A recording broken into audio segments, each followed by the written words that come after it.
పెద్ద ట్రైలర్ అంత బాగుందా, దాంట్లో మైనస్లో అంటే ఉన్నాయి భయ్య. ఎవరంటే ఆ వన్ అండ్ ఓన్లీ మైనస్ మన జాన్వీ కపూర్ అనమాట. దేవరా సినిమాకి మైనస్ ఎవరంటే జాన్వీ కపూరే. ఈ సినిమాకి కూడా మైనస్ జాన్వీ కపూరే అని చెప్పి నాకైతే అనిపిస్తుంది ట్రైలర్ చూసిన తర్వాత. ట్రైలర్ అంతా కూడా ఒక ఎమోషనల్ ట్రాక్లో వెళ్తుంది, ఒక స్పోర్ట్స్ ట్రాక్లో వెళ్తుంది. కానీ మధ్యలో పానకంలో పొడకలాగా తన యొక్క క్యారెక్టర్ అయితే ఇంట్రడ్యూస్ అయింది. తన బూతులు మాట్లాడుతూ ఆ తొక్కబే అని చెప్పి వేరే లెవెల్లో స్లాంగ్ అయితే ఇచ్చేటటువంటి ప్రయత్నం చేస్తుంది. ఒకప్పుడు మన హీరోలు ఈ విధంగా మాట్లాడేవారు, కానీ ఇప్పుడు మన డైరెక్టర్లు అయితే హీరోయిన్లతో ఈ విధంగా మాట్లాడేటటువంటి ప్రయత్నం చేస్తున్నారని చెప్పి క్లారిటీగా అర్థమవుతుంది. సో తనైతే ఈ సినిమాకి బిగ్గెస్ట్ మైనస్ అవ్వచ్చేమో అని చెప్పి నాకైతే అనిపిస్తుంది. మీరు చూడండి, ఫస్ట్ క్రికెట్ మనకైతే ప్రాపర్గా చూపించారు, ఆ తర్వాత కుస్తీని మనకి ప్రాపర్గా చూపించారు, ఆ తర్వాత మన పెద్దగాడు ఢిల్లీ వెళ్ళేది కూడా చాలా అంటే చాలా బాగా చూపించారు.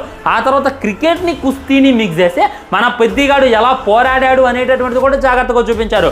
ఎమోషనల్ సీన్స్ కూడా జాగ్రత్తగా చూపించారు. ఈ ట్రైలర్ మొత్తం 3 నిమిషాలు ఉంది, 3 నిమిషాల 7 సెకండ్లో బిగ్గెస్ట్ మైనస్ ఎవరైనా ఉన్నారు అంటే జాన్వీ కపూర్ ఏమో అని చెప్పి నాకైతే అనిపిస్తుంది.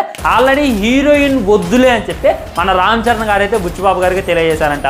వద్దుసారి హీరోయిన్ లేకపోతే మన తెలుగు ఆడియన్స్ యాక్సెప్ట్ చేయరు, అది కాక వేరే హీరోయిన్ అని చెప్పి కూడా మన రామ్ చరణ్ అనుకున్నట్టు అది కూడా వద్దు సార్, మన జాన్వీ కపూర్ అయితే కొద్దిగా డ్యాన్స్ చేస్తుంది, కొద్దిగా ఓవర్ యాక్టింగ్ చేయడంలో తను దిట్ట, అందుకే తను తీసుకుందాం సార్ అని చెప్పి బుచ్చిబాబు గారు తెలియజేశారని చెప్పి మనకైతే ఆయన ఇంటర్వ్యూ ద్వారా అర్థమవుతుంది అనమాట.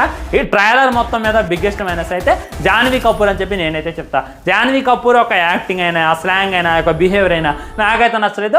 ముఖ్యంగా రామ్ చరణ్ అయితే చించి పీల్చి పిప్పి పడేసిండు, దాంట్లో డౌటే లేదు. 1 మ్యాన్ షోగా సినిమా ఉంటుంది, మీరు రిలీజ్ అయ్యాక ఖచ్చితంగా ఈ మాట అంటారు, దాంట్లో డౌటే లేదు.